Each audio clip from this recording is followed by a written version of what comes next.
इतना 20 साल हो गए पढ़ाते हुए, कुछ स्टूडेंट्स याद हैं आपको जो कहीं आज आपको मिलते हैं, आपके कद से ऊंचे हो गए हैं, बाल चिट्टे हो गए हैं, आपसे मुलाकात करते हैं और आप उनको कहते हैं कि भाई मेरे काले ही हैं, तुम्हारे सफ़ेद हो गए? सर ये कॉम्प्लीमेंट तो बहुत मिलते हैं सर। हमारे बड़े सारे बच्चे मेरे जीएमसी जम्मू में है इस टाइम है और बड़ी बड़ी अच्छी पोस्टों पे हैं। कुछ बच्चे आईएएस केएस कर गए हैं, टीचर्स डे पे विश आती है। लोग बहुत ज़्यादा ब्रांडों की तरफ चले गए हैं, आकाश, कोटा, और इस बार का नीट का, जेईई का, आईआईटी का मैं रिजल्ट देख रहा था, तो अगर आपके 100-200 स्टूडेंट क्वालिफाई हुए हों तो आप ना ढोल नगाड़े बजाएंगे, सारी दुनिया को सुनाएंगे जी मेरे 200 बच्चे हमारे सिलेक्ट हुए। लेकिन ऐसा लग रहा है कि इस बार कुछ ऐसा रिजल्ट आया नहीं। सर पेरेंट्स चाहते हैं अंडर वन रूफ सब कुछ मिल जाए, बट सब कुछ मिल जाए लेकिन सब कुछ अच्छा मिल जाए, इन दोनों में बहुत फ़र्क है सर। तो अंडर वन रूफ सब कुछ मिल जाए, पैसे जमा करा दिए, फीस दे दी, उसके बाद देखा क्या है पेरेंट्स में, उस वक्त के पेरेंट्स में और आज के पेरेंट्स में? देखिए अभी मैं ये महसूस कर रहा हूँ कि जो पेरेंट्स की ओवर एक्सपेक्टेशंस है ना, वो बच्चों को प्रेशराइज कर ही रही है सर। हर चीज़ उनको गैजेट्स में चाहिए। बाहर धूप है कि गर्मी है, बाहर जाके देखेंगे नहीं, मोबाइल में सर्च करेंगे सर। इतनी यहाँ तक इतनी हालत ख़राब है। खूबसूरत इनका इनिशिएटिव है वो ये है कि इन्होंने 10% फ्री सीट्स जो हैं वो अलॉट करके रखी हैं उन बच्चों के लिए जो यतीम हैं, वो बच्चे जिनके सर पर किसी का साया नहीं है। दूसरा सर मैंने देखा है कि जो गैजेट्स हैं जो बच्चे यूज़ कर रहे हैं, गेमिंग और डिफरेंट गैजेट्स, ये एक अलग दुनिया है। जब इतना खेल के, इतना कुछ देख के, वो रील्स और वो गेमें और वो सब कुछ करने के बाद उनको ऑर्डिनरी लाइफ बहुत स्लो लगती है सर। फिजिक्स के एक बेहतरीन टीचर, और इस कमर्शियल दौर में जब आप लाखों रुपया अपने बच्चे की पढ़ाई के लिए कोटा में और आकाश में और बाकी बड़े बड़े इंस्टीट्यूट्स में खर्च करते हैं, वहीं पर मेरे साथ राजीव गुप्ता जी हैं। ये फिज़िक्स के एक बहुत बेहतरीन टीचर हैं, कमाल का पढ़ाते हैं और सुबह लगभग 4-4:15 बजे तैयारी करना शुरू करते हैं, 5 बजे क्लास में होते हैं और 20 साल से ये फिज़िक्स पढ़ा रहे हैं। और यकीन मानिए मैंने बहुत सारे टीचरों को जम्मू में पढ़ाते हुए देखा है। तिक्कू सर मुझे आज भी याद है, बहुत बेहतरीन पढ़ाते थे। बागाती सर, उसके अलावा संजीव सर मुझे याद है। उसके संजीव सर के अलावा अगर मैं बात करूं तो सुभाष सर मुझे याद है। सुभाष के अलावा लंगर सर मुझे याद है। ये सारे जहन में मेरे लोग हैं। ये वो लोग थे जो कमाल का पढ़ाते थे और ये जम्मू के, हमारे अपने इस जम्मू कश्मीर के लोग थे। और इनके क्लासरूम में जब आप बैठते तो आपको आनंद आ जाता था। बीच में कोई गप भी लग जाती थी, बीच में डोगरी भी बोल लेते थे, बीच में कोई इधर उधर की भी सुना देते थे। क्लास में समा बंधा रहता था। उपल सर केमिस्ट्री के बड़े बेहतरीन टीचर। लेकिन अब न जाने क्या हो गया है कि आपको आकर्षित करते हैं ब्रांडों के पास आप जाते हैं, लाखों रुपया खर्चते हैं, उसके बाद भी आपके बच्चे का जब एंट्रेंस क्वालिफाई नहीं होता, फिर मुझे लगता है आप सोचने पर मजबूर हो जाने चाहिए थे कि हमने कहीं गलती तो नहीं की। ब्रांड चुनने की बजाय बंदा चुना होता तो शायद हमारा बच्चा और बेहतर कर रहा होता। राजीव सर मेरे साथ। राजीव सर, कितना टाइम हो गया पढ़ाते हुए? सर ये तकरीबन 20 साल हो गए पढ़ाते हुए। 20 साल हो गए पढ़ाते हुए। अच्छा, इसी फील्ड में बस 11th 12th NEET JEE mains ये सब कोचिंग करा रहे हैं बच्चों को। अच्छा, और अच्छा चल रहा है सर। मुझे ये बताइएगा कि आपने पहली बार क्लास कब ली, कितने साल पहले ली? ये पहली बार क्लास मैंने कोई तकरीबन 2000 में शुरू कर दी थी, बट 2001-2 में मैंने पूरा पढ़ाने में आ गया था सर। अच्छा, हाँ। तो आपका बैकग्राउंड भी पढ़ाने वाला ही, आपने बताया कि आपके पिताजी भी जो हैं वो भी पढ़ाते हैं। वो भी टीचर हैं सर। मेरे पिताजी वो बहुत डेडिकेटेड टीचर थे। काफ़ी बच्चे उनको अपना आदर्श मानते हैं, मैं भी उनको अपना आदर्श मानता हूँ सर। तो बस उसी मैंने शुरू से सोच के रखा था कि मैं टीचिंग में आऊँगा, चाहे मैं बैकग्राउंड इंजीनियरिंग की है, बट मैंने टीचिंग ही अपना प्रोफेशन चुना by choice and it is my passion. कहीं ऐसा तो नहीं है क्योंकि 2000 की दहाई में जब आपने पढ़ाना शुरू किया है था, तब नौकरी वैसे भी सीधे दरवाजे से कम मिलती थी और पीछे वाले दरवाजे से ज़्यादा मिलती थी। उस ज़माने में कहीं वो कारण तो नहीं था कि आपने कहा यार मिलनी पीछे दरवाजे से, इसको रहने दो, अपना काम शुरू कर लेता हूँ? उस ज़माने में सर नौकरी मिलना बहुत मुश्किल था वैसे, लेकिन मैंने उस तरफ उतना सोचा नहीं सर। मैं अपनी इस लाइन में लगा रहा और बच्चों का बहुत प्यार मिला, पेरेंट्स ने बहुत अप्रिशिएट किया सर। तो फिर पीछे मुड़ने का देखा नहीं सर कभी। मैंने अपना दौर सर जेके पब्लिक स्कूल से शुरू किया था, तो उन्होंने बड़ा अच्छा ब्रेक दिया। अपेक्स ट्यूटोरियल में पढ़ाया काफ़ी देर, और फिर मैंने फाइनली ASL में और प्रेजेंटेशन कॉन्वेंट में काफ़ी कुछ सीखने को मिला सर। प्रेजेंटेशन कॉन्वेंट में मैंने 12 साल से ज़्यादा पढ़ाया सर। 12 साल से ज़्यादा? अभी भी पढ़ा रहे हैं वहाँ या छोड़ दिया? अभी मैंने वहाँ से छोड़ दिया क्योंकि अपना ये कोचिंग का काम बहुत ज़्यादा संभाला नहीं जा रहा था, तो इसलिए मुझे वो छोड़ना पड़ा मजबूरी में। मन नहीं था छोड़ने का सर। लेकिन मजबूरी में छोड़ा। राजीव सर, मुझे यकीन नहीं आ रहा क्योंकि लोग बहुत ज़्यादा ब्रांडों की तरफ चले गए हैं। आकाश, कोटा क्लासेस, फलाना क्लासेस, और फिर इतनी लड़ाई है क्लासेस के बीच में। और इस बार का नीट का, JEE का, IIT का मैं रिजल्ट देख रहा था, तो अगर आपके 100-200 स्टूडेंट क्वालिफाई हुए हों तो आप ना ढोल नगाड़े बजाएंगे, सारी दुनिया को सुनाएंगे जी मेरे 200 बच्चे हमारे सिलेक्ट हुए। लेकिन ऐसा लग रहा है कि इस बार कुछ ऐसा रिजल्ट आया नहीं है। कारण क्या है? एक ज़माना था जम्मू में कि आप टीचर ढूंढते थे पढ़ाने के लिए, आज आप टीचर नहीं ब्रांड ढूंढते हैं पढ़ाने के लिए। कारण क्या है? कारण सर ये है कि एक तो बड़े बड़े इंस्टीट्यूट्स, बड़े बड़े ब्रांड्स और बहुत बड़े एडवर्टीजमेंट जो बच्चों को लुभा लेते हैं, बच्चों से ज़्यादा उनके पेरेंट्स को लुभा लेते हैं। और पेरेंट्स भी एक दूसरे की देखा देखी में एक रैट रेस फॉलो कर रहे हैं, अपने बच्चे का टैलेंट ना देखते हुए बस एक दूसरे को फॉलो करते हुए एक रेस लगी हुई है। चाहे बच्चे का टैलेंट है, उसका इंटरेस्ट है, उसका इंटरेस्ट नहीं है, वो भाग रहे हैं उसके पीछे।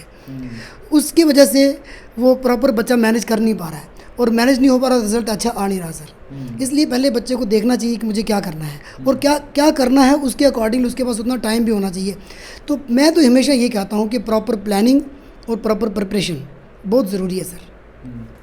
अच्छा, एक कहीं ये भी तो नहीं है कि पेरेंट्स क्या करते हैं कि जैसे पहले होता था फिजिक्स पढ़ने के लिए मैं तालाब तिल्लो, केमिस्ट्री पढ़ने के लिए मैं कच्छौनी, और बायोलॉजी पढ़ने के लिए मैं ASL, वो भी कच्छौनी। तो 3 जगह अब घर से मैंने निकलना है, पहले एक साइड, फिर दूसरी, फिर तीसरी। ऐसे कॉमर्स वालों को पहले होता था कि एक सब्जेक्ट पढ़ने के लिए रिहाड़ी, दूसरा सब्जेक्ट पढ़ने के लिए फिर कच्छौनी, और तीसरा सब्जेक्ट पढ़ने के लिए छोटी वाली मेटाडोर में तालाब तिल्लो। अब मुझे लगता है कि पेरेंट्स इतनी हेडेक लेना नहीं चाहते, वो कहते हैं यार स्कूल से निकलते हैं दूसरे स्कूल में भेज दो। और एक सुविधा और हो गई है, अब स्कूल भी ऐसे मिल गए हैं जो कहते हैं आपको आना ही नहीं इधर, आप कोचिंग इंस्टीट्यूट में ही रहो, सिर्फ दाखला यहाँ करा लो। तो क्या ये नहीं लगता आपको ये जो ओवर कमर्शलाइजेशन हुई है, और पेरेंट्स भी अब AC कार से नीचे उतरना नहीं चाहते, ज़्यादा भागना नहीं चाहते, वो भी कहते हैं भाई एक ही जगह भेज दो, वहाँ पढ़ लेगा बच्चा। ये सर पेरेंट्स चाहते हैं अंडर वन रूफ सब कुछ मिल जाए, बट सब कुछ मिल जाए लेकिन सब कुछ अच्छा मिल जाए, इन दोनों में बहुत फ़र्क है सर। तो अंडर वन रूफ सब कुछ मिल जाए, पैसे जमा करा दिए, फीस दे दी, उसके बाद देखा नहीं। नंबर 2 स्कूलिंग का बच्चे के ऊपर बहुत इफेक्ट होता है सर। स्कूलिंग बड़ी ज़रूरी है, स्कूलिंग की लाइफ बड़ी हैपनिंग है, और जो कुछ स्कूल से सीखने को मिलता है बच्चे को वो कहीं और बच्चा सीख नहीं सकता सर। तो नथिंग कैन रिप्लेस स्कूल, मैं ये मानता हूँ सर। स्कूलिंग बिल्कुल ख़त्म कर दी सर। तो अब ये ट्रेंड चल पड़ा है कि डमी स्कूल्स ले लो और कोचिंग इंस्टीट्यूट में चले जाओ, लेकिन जितने लोग जा रहे हैं उतना अच्छा रिजल्ट मिल नहीं रहा सर। रिजल्ट आ रहा है लेकिन बहुत कम परसेंटेज है जो बच्चे सक्सेसफुल हो पा रहे हैं। अच्छा, इस बार सर एक चीज़ और भी देखने को मिली कि इस बार चूंकि Jammu Kashmir board of school education ने जो इम्तिहान करवाया वो जम्मू और कश्मीर के सारे स्कूल जो हैं, जम्मू और कश्मीर का एक साथ इम्तिहान हुआ, रिजल्ट आया। अनफॉर्चुनेटली सर 70% पोजीशंस जो हैं वो कश्मीर ले गया है, और 30% पोजीशंस ही जम्मू रीजन को मिली हैं। अगर इतने बड़े बड़े इंस्टीट्यूट यहाँ होने के बावजूद 30% ही आपकी पोजीशनें आ रही हैं, तो ये क्या दर्शाता है? सर देखो, 2 तरह की बच्चे पढ़ाई को 2 तरीक़ों से ले रहे हैं, एक एकेडमिक्स को अलग, एंट्रेंस को अलग। जो इंस्टीट्यूट्स हैं वो बच्चे को मेनली एंट्रेंस के लिए तैयारी करा रहे हैं सर। एकेडमिक्स का उनको कोई टच नहीं हो रहा सर। एकेडमिक्स के लिए एक एकेडमिक NCERT थॉरो होनी चाहिए, बच्चे के सब्जेक्टिव टेस्ट होने चाहिए। लिखने की बच्चों को प्रैक्टिस रही नहीं बिकॉज ऑफ कोरोना, वो TV में सब कुछ देखा उन्होंने, तो लिखने की इतनी है नहीं। थ्योरेटिकल क्वेश्चंस, डेरिवेशंस, बड़े बड़े लॉन्ग आंसर क्वेश्चंस वो है नहीं है बच्चों में। तो जब वो चीज़ है नहीं तो रिजल्ट डेफिनेटली वैसा ही रिफ्लेक्ट करेगा। तो इसलिए ये सारा एंट्रेंस के ऊपर सारा बना हुआ है, तो एकेडमिक्स की तैयारी रह जा रही है बच्चों की, इसीलिए थोड़ा सा ये रिज़ल्ट ऐसा आया है सर। अच्छा, एक तो आप दूसरा आपसे सर राजीव सर ये भी जानना चाहूँगा कि आपको इतना 20 साल हो गए पढ़ाते हुए, कुछ स्टूडेंट्स याद हैं आपको जो कहीं आज आपको मिलते हैं, आपके कद से ऊंचे हो गए हैं, बाल चिट्टे हो गए हैं, आपसे मुलाकात करते हैं और आप उनको कहते हैं कि भाई मेरे काले ही हैं, तुम्हारे सफ़ेद हो गए? सर ये कॉम्प्लीमेंट तो बहुत मिलते हैं सर। हमारे बड़े सारे बच्चे मेरे GMC जम्मू में इस टाइम हैं और बड़ी बड़ी अच्छी पोस्टों पे हैं। कुछ बच्चे IAS KS कर रहे हैं, टीचर्स डे पे विश आती है। यहाँ पे एक दो मेरे बच्चे बाहर रिसर्च वर्क कर रहे हैं जर्मनी और पोलैंड में, वहाँ से भी उनको मुझे मैसेज आते हैं। तो ये कॉम्प्लीमेंट तो मिलते ही हैं बच्चों से, और ये बच्चों की वजह से है, शायद हम यंग लोगों के बीच में रहते हैं इसलिए ऐसा दिखते हैं मे बी। एक और शायद इसका कारण है कि जो मतलब हमारे यहाँ खासकर भारत में गुरु गोविंद दोनों खड़े, काके लागू पाए, बलिहारी गुरु आपने गोविंद दियो बताए। हम उस एक देखो उस एक संस्कृति से हम लोग आते हैं। आप जो मर्जी कर लीजिए, आपके अंदर से संस्कृति जाएगी नहीं। तो एक तो वो, दूसरा ये कि जैसे मैं वो काले बाल देख रहा हूँ तो मुझे जहन में एक और चीज़ भी आ रही है कि आपने जब पढ़ाना शुरू किया, मैंने तब मुझे लगता है शायद 10वीं की थी या 12वीं मैंने शुरू की होगी, तो मेरे तो सफ़ेद हैं सारे। बस यही है सर, बच्चों की एनर्जी बनी हुई है, बच्चों का प्यार बहुत मिल रहा है, तो काफ़ी एनर्जी है, काफ़ी बच्चे देते हैं अप्रिसिएशन बच्चों के पेरेंट्स, तो सर कभी थकावट महसूस होती नहीं सर। यानी आपको जवान रखता है वो जो बच्चों की कामयाबी है, वो आपको जवान रखती है। ऑनेस्टली मुझे बताइएगा अपने बच्चों के बारे में। मेरे अपने बच्चे सर मेरे 3 बच्चे हैं सर। मेरी बड़ी बेटी जो है वो MBBS कर रही है जम्मू से ही सर, प्री फाइनल में है। छोटी मेरी बेटी जो है वो 10th क्लास में है, प्रेजेंटेशन कॉन्वेंट में। और मेरा बेटा जो है वो 6th क्लास में है, जोधामल स्कूल में सर। अब इससे ज़्यादा मैं कुछ बताऊँ आपको, ये आपके जो बाल हैं इसके पीछे डाई का कमाल है जी। नहीं सर, आप चेक करा लें सर, ये बिल्कुल डाई नहीं किया, आज तक तेल तक नहीं लगाया सर। तेल तक नहीं लगाया। नहीं, ये इसलिए मुझे सरप्राइजिंग लग रहा है कि आपकी बड़ी बेटी जो है वो इस वक्त प्री फाइनल में है। प्री फाइनल में लग रहा तो है सर? देखे लो सर, मिगी नहीं लगा कि कैल मत भी सुनाओ, तुंदे बाल सफेद होए थे, तुंदी वाले कोई कुड़ी प्री फाइनल जाए नहीं, ते इंदे काले न। देखो अगर मिमी बच्चें गी पढ़ांदा होंदा ना, शायद मेरे बाल भी जेह्ड़े सफेद नहीं होंदे। कैली देखो जिसलै तुस इन्हें निक्के निक्के बच्चें च रौंह्दे हो ना, उस वेल्ले तुस अपने आप गी निक्का गै महसूस करदे हो। ठीक हो।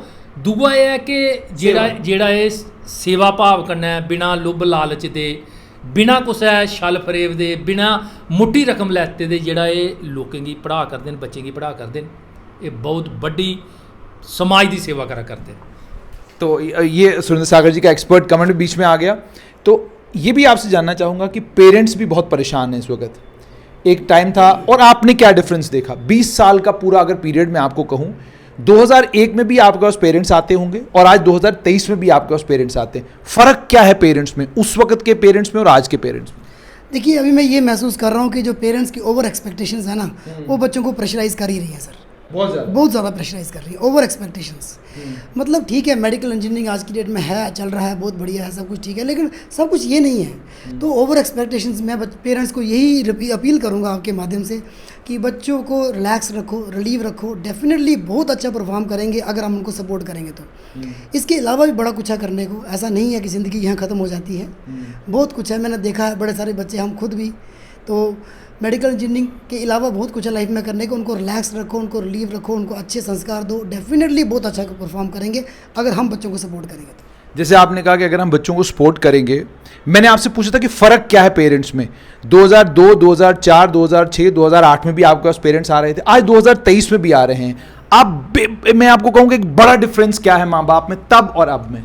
देखो पहले क्या होता था ना, आज से 20 साल 25 साल पहले जब हमारे भी पेरेंट्स होते थे तो वो इतनी स्ट्रेस नहीं लेते थे, वो बच्चों को बहुत फ्री रखते थे, और बच्चा कामयाब हुआ तो भी ठीक है, नहीं हुआ तो भी ठीक है। आज क्या है कि थोड़ा सा भी बच्चा कम नंबर आ जाए, थोड़े से भी ज़्यादा कम आ जाए तो घर में मातम का माहौल छा जाता है। पेरेंट्स बात को अपने प्रेस्टीज पे ले लेते हैं सर, और अपने अहंकार पे ले लेते हैं। ऐसा नहीं लेना चाहिए सर। ये ज़िंदगी की दौड़ और ये मार्क्स की दौड़ में बहुत फ़र्क है सर। ज़िंदगी में कामयाबी और यहाँ की कामयाबी में बहुत फ़र्क है। बच्चे को एक अच्छा इंसान बनाएंगे, वो थोड़े कम नंबर लेके भी एक अच्छा इंसान बन जाएगा, वो ज़िंदगी में कामयाब रहेगा, उस ज़िंदगी में खुश रहेगा। इसलिए उस टाइम ये था, बच्चे इतना, पेरेंट्स इतना ज़्यादा दिल पे इतना वो नहीं लेते थे, अपना प्रेस्टीज इशू नहीं लेते थे। लेकिन अब पता नहीं क्या कुछ ऐसा आ गया, देखा देखी है, या पेरेंट्स को भी सोशल प्रेशर है या क्या है, उस वजह से थोड़ा सा एक्सपेक्टेशन ज़्यादा हैं, और वो प्रेशर डेफिनेटली बच्चों में ट्रांसफ़र हो रहा है, और पूरे घर का माहौल में तनाव है, वो मैं देख रहा हूँ थोड़ा सा चेंज आया है सर। अच्छा, मतलब आपको भी लगता है कि तनाव है? क्या इसका कारण कहीं ये तो नहीं है कि सामाजिक दृष्टिकोण से अगर देखा जाए, कहा यह जा रहा था कि जैसे जैसे पढ़ाई बढ़ेगी, पढ़े लिखे लोग ज़्यादा आएंगे, समाज अच्छा हो जाएगा, लेकिन आज सच्चाई ये है, जितना ज़्यादा पढ़ा लिखा वर्ग है और जितने क्वालिफाइड और जितने सेटल्ड लोग हैं, उतने ही ज़्यादा डिवोर्स हो रहे हैं। ये रियलिटी बता रहा हूँ मैं आपको, समाज की रियलिटी है। उतनी टेंशन है, उतना झगड़ा है, उतनी लड़ाई है, उतने डिस्प्यूट्स हैं, ठीक है ना? तो क्या आप ये भी मानते हैं कि सामाजिक तौर पर जिस तरीके से हमको पढ़ाई के साथ ग्रो करना चाहिए था, हम क्यों ग्रो नहीं कर पा रहे? सर बड़े सारे कारण हैं कि एक तो ये है कि जो आजकल इतनी भाग दौड़ भरी ज़िंदगी में लाइफ तो बहुत स्ट्रेसफुल है, बहुत स्ट्रेसफुल है। दूसरा, लोगों में, बच्चों में पेशेंस की कमी आती जा रही है। पेशेंस है, आप महसूस करते हैं क्लास में? मैं देख रहा हूँ सर, पेशेंस नहीं है सर, पेशेंस नहीं है। दूसरा, टॉलरेंस बिल्कुल नहीं है, एक दूसरे के प्रति कोई टॉलरेंस नहीं है। बच्चों में अकेले न्यूक्लियर फैमिलीज़ और ये सब ओवर फैसिलिटेट जो हम बच्चों को कर रहे हैं ना, ओवर फैसिलिटीज़ इनको जो दे रहे हैं ना, इसकी वजह से बच्चों में टॉलरेंस की कमी हो गई है, पेशेंस की कमी हो गई है, और डेफिनेटली ये उनके रिलेशंस को इफेक्ट कर रहा है सर। कहीं भी बच्चे जा रहे हैं उनके रिलेशन को इफेक्ट कर रहा है, बच्चे टॉलरेट ही नहीं कर रहे हैं, उनको चाहिए तो अभी के अभी चाहिए जो चीज़ चाहिए। दूसरा से मैंने देखा है कि जो गैजेट्स हैं जो बच्चे यूज़ कर रहे हैं, गेमिंग और डिफरेंट गैजेट्स, ये एक अलग दुनिया है। जब इतना खेल के इतना कुछ देख के वो रील्स और वो गेमें और वो सब कुछ करने के बाद उनको ऑर्डिनरी लाइफ बहुत स्लो लगती है सर। तो ये जो डिफरेंस, ये गैप आ रहा है ना, उस दुनिया में और इस दुनिया में बच्चा कोप अप नहीं कर पा रहा। डेफिनेटली बच्चे के रिलेशंस अपने फ्रेंड्स के साथ, स्कूल में, इवन फैमिली में, और आगे चल के जैसा आप कह रहे हैं कि दूसरे रिलेशंस भी, वो प्रॉब्लम तो आ रही है सर। सब जगह दिक्कत आ रही है। लेकिन राजीव सर, क्लास में आपकी वापस आते हैं, फिजिक्स आप पढ़ाते हैं, बहुत हर तरह का स्टूडेंट आता होगा। स्टूडेंट में क्या फ़र्क है आज? एक 2005, 6, 7, 2002, 3, 4, 5, 6, 7 का स्टूडेंट, और 2019, 20, 21, 22 और खासकर कोरोना के बाद का स्टूडेंट, क्या फ़र्क आप इन स्टूडेंट महसूस कर रहे हैं? तब क्या वो गुरु गोविंद वाली बात ज़्यादा थी, या अब गुरु गोविंद वाली बात ज़्यादा है, या अब कम है तब ज़्यादा थी? सर, हर प्रकार के स्टूडेंट हर टाइम आपको मिल जाएंगे। उस टाइम भी थे अच्छे बच्चे और कुछ वैसे, इस टाइम भी हैं कुछ ऐसे बच्चे। लेकिन कोविड के बाद मैंने एक चेंज देखी सर। क्या चेंज? ये देखी कि बच्चे गैजेट्स की तरफ बहुत ज़्यादा अट्रैक्ट हो गए, बहुत ज़्यादा। हर चीज़ उनको गैजेट्स में चाहिए।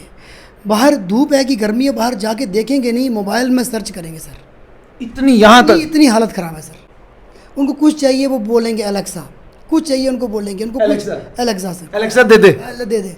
उनको ये नहीं पता कि रियल लाइफ और इस वर्चुअल लाइफ में बहुत बड़ा फ़र्क है। 2016-17 से पहले ऐसा नहीं था। बच्चों को फिज़िकली कुछ करना होता था, हर चीज़ उनको फिज़िकली करते थे और वो करते थे, कुछ पाते थे, तो वो लाइफ डिफरेंट थी। ये लाइफ थोड़ी डिफरेंट हो गई। तो वर्चुअल लाइफ में बच्चे ज़्यादा चले गए हैं। हर चीज़ उनको एलेक्सा से, कंप्यूटर से, गूगल से हर चीज़ ढूंढना अच्छी बात नहीं है। हाँ, इनके बहुत बेनिफिट है, मैं ये नहीं मानता, इसके इनकार नहीं करता, इसके बिना आजकल गुजारा नहीं है, बट इसका बहुत लिमिटेड यूज़ बच्चों का होना चाहिए सर। अच्छा, एक मज़ेदार बात ये भी है, मुझे मेरे कलीग्स ने बताया था, उन्होंने कहा जी कि एप्पल के CEO थे स्टीव जॉब्स के बारे में बताया कि उसने सारी दुनिया के हाथ में गैजेट दे दिया और दुनिया का सबसे बेहतरीन गैजेट दे दिया आईफोन, लेकिन कहते खुद वो इस्तेमाल नहीं करता था। और दूसरी मज़ेदार बात उसकी लाइफ से जो सुनी है, हालांकि मैं इन चीज़ों को बड़ा कम मानता हूँ, क्योंकि जब आप डिटेल्स में जाते हैं तो पता चलता है ये तो सच है ही नहीं। जैसे मिसाल के तौर पे बड़े सारे लोग कहते हैं जी देखिए जी ये तो क्या कहते हैं ग्रेजुएट भी नहीं था फेसबुक का ओनर।